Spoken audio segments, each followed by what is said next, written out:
अभी आपसे मैं कई साथियों से अपने अनुभव सुनने का मुझे अवसर मिला। वैसे मेरे सामने काफी लोग हैं, लेकिन हर एक को तो संभव नहीं हुआ है।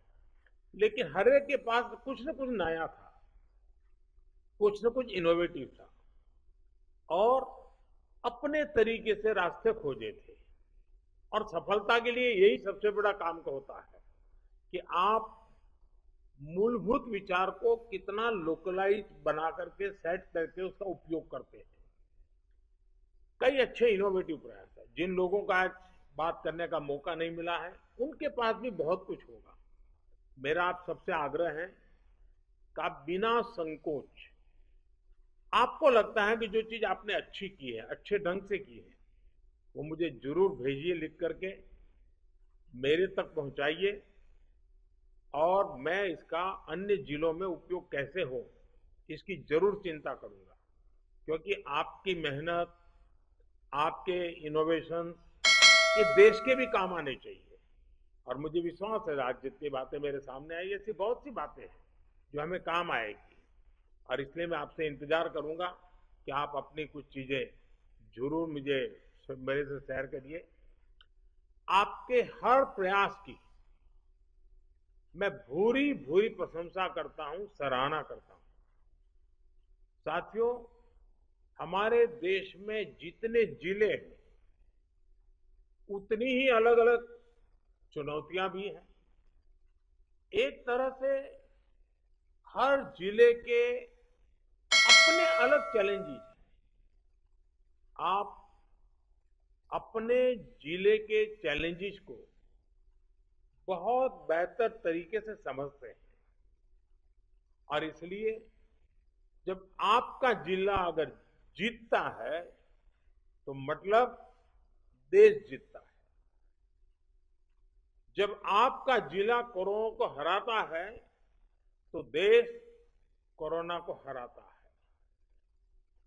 और इसलिए जिले का मिजाज, गांव गांव में एक मैसेज कि मेरा गांव मैं कोरोना मुक्त रखूंगा, मेरे गांव में मैं कोरोना को प्रवेश नहीं करने दूंगा। ये गांव के लोग संकल्प लें और गांव के लोग जिस प्रकार से व्यवस्थाएं करते हैं, मैं तो हैरान था पिछले बार जबकि ये कालखंड था और पता नहीं था कि इस स्थिति में कैसे करना, फिर भी हमने गांव में एग्रीकल्चर सेक्टर के लिए कोई लॉकडाउन नहीं लगाया था। और मजा ये है कि खेतों में गांव के लोग काम करते थे तो खेत में भी सोशल डिस्टेंसिंग के साथ खेती के काम शुरू किए थे। पिछली बार आपको याद होगा। मतलब हमारे गांव कितनी तेजी से संदेश को पकड़ भी लेते हैं और अपनी जरूरत के हिसाब से उसको मॉडिफाई करके पक्का कर लेते हैं।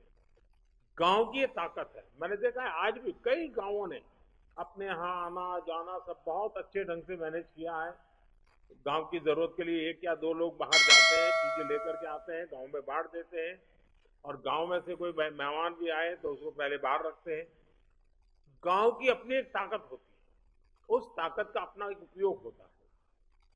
और मैं साथियों कहना चाहूंगा कि कोरोना के खिलाफ इस युद्ध में आप सब लोग एक बहुत महत्वपूर्ण भूमिका में हैं। आप एक तरह से इस युद्ध के फील्ड कमांडर हैं। जैसा कि किसी भी युद्ध में होता है, फील्ड कमांडर बड़ी योजना को मूर्त रूप देता है, जमीन पर उस लड़ाई को लड़ता है, परिस्थिति के अनुसार निर्णय लेता है। आप सब भारत की इस लड़ाई के महत्वपूर्ण फील्ड कमांडर्स के रूप में आज नेतृत्व संभाल रहे हैं। और इस वायरस के खिलाफ हमारे हथियार क्या है? हमारे हथियार है local containment zone, aggressive testing और लोगों तक सही और पूरी जानकारी। हॉस्पिटल्स में कितने बेड उपलब्ध हैं, कहां उपलब्ध हैं, ये जानकारी आसानी से उपलब्ध होने पर लोगों की सहूलियत बढ़ती है। इसी तरह काला बाजारी पर लगाम हो, ऐसे लोगों पर सख्त कार्रवाई हो, या फ्रंटलाइन वर्कर्स का मोरल हाई रखकर उन्हें मोबिलाइज करना हो। एक फील्ड कमांडर के रूप में आपके प्रयास पूरे जिले को मजबूती देते हैं। फ्रंट लाइन वर्कर्स को आपके कंडक्ट और एक्शन से हमेशा प्रेरणा मिलती है, उनका भरोसा और बढ़ता है। मैं आपसे एक और बात कहना चाहूंगा।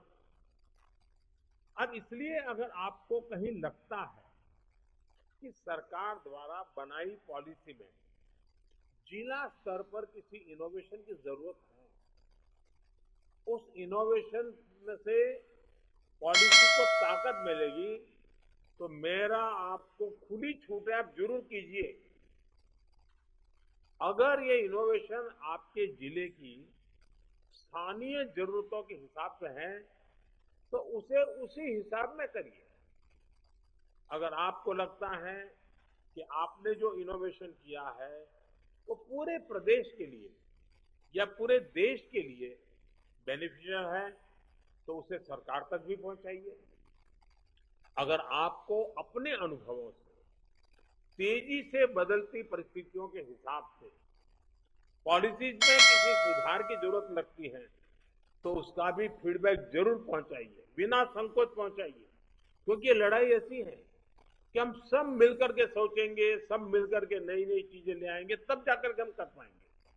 साथियों, आपके जिले की सफलता बाकी जिलों के लिए एक उदाहरण बन सकती है, उनकी भी मदद कर सकती है। कोरोना से निपटने के लिए जो भी बेस्ट प्रैक्टिसेस हैं, उनको भी हमें एडॉप्ट करते चलना है। आपके बहुत से साथी ऐसे जिलों में होंगे जहां कोरोना संक्रमण पीक पर पहुंचने के बाद अब कम हो रहा है।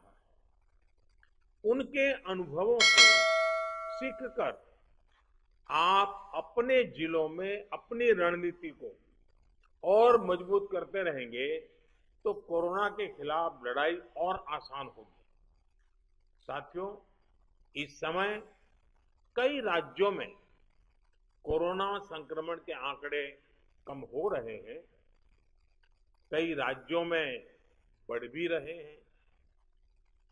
कम होते आंकड़ों के बीच हमें ज्यादा सतर्क रहने की जरूरत है।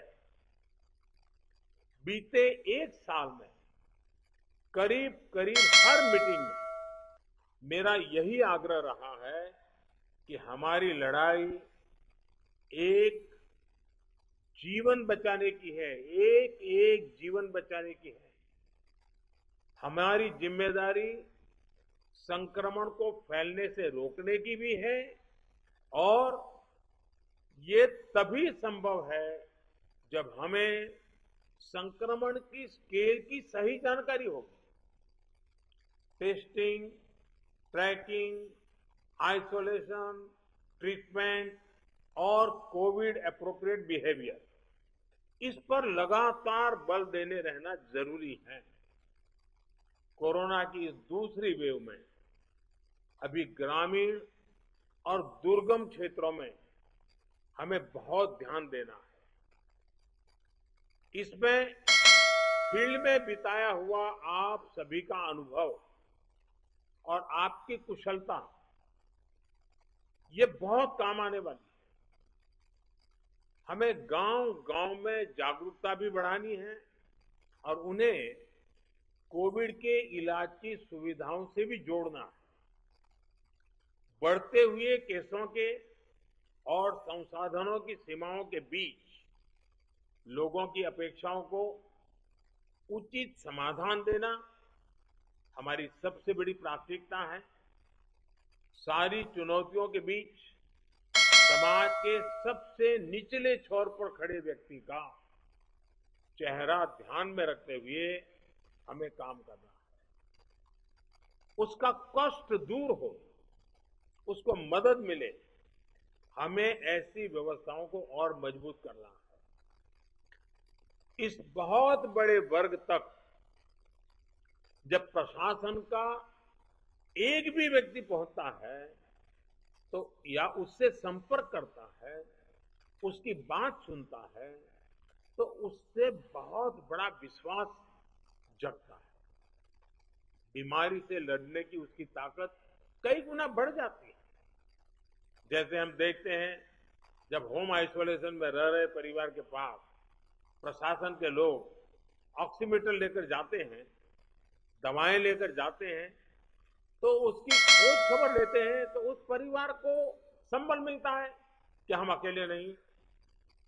साथियों, कोविड के अलावा आपको अपने जिले के हर एक नागरिक की ईज ऑफ लिविंग का भी ध्यान रखना है।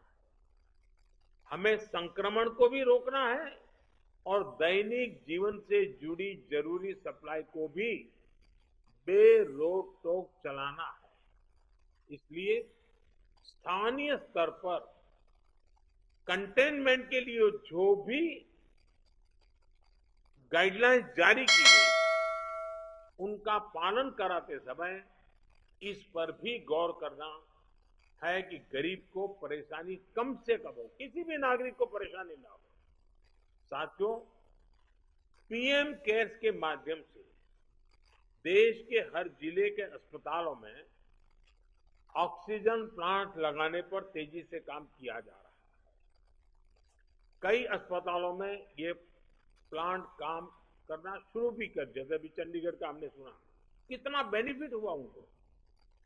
और इसलिए आपसे मेरा आग्रह है कि जिस भी जिलों को ये प्लांट अलॉट होने वाले हैं, वहां हर जरूरी तैयारी पहले से पूरी होने पर ऑक्सीजन प्लांट और तेजी से सेटअप हो जाएंगे। अस्पतालों में ऑक्सीजन मॉनिटरिंग कमेटी जितना सही काम करेगी, उतना ही ऑक्सीजन का सही इस्तेमाल हो पाएगा। साथियों, टीकाकरण कोविड से लड़ाई का एक सशक्त माध्यम है।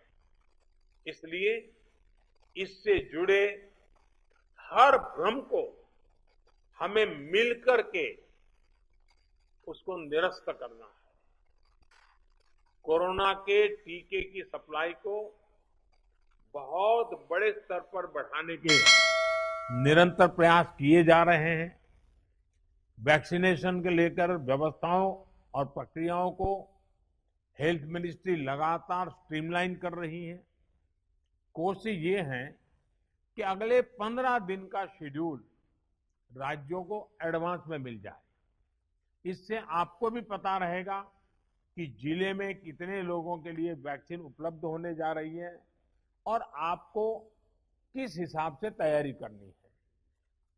वैक्सीन वेस्टेज रोकने में जिला स्तर पर सही प्रबंधन की भूमिका के बारे में भी आप अच्छी तरह जानते हैं।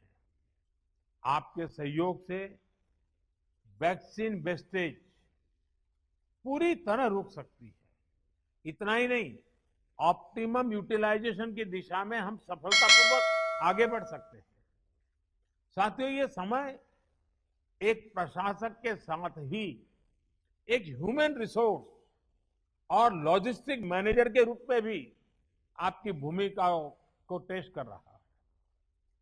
मेडिकल से जुड़ी सप्लाई ही नहीं, बल्कि आपके जिले में दूसरी जरूरी सप्लाई भी पर्याप्त हो, ये बहुत जरूरी है।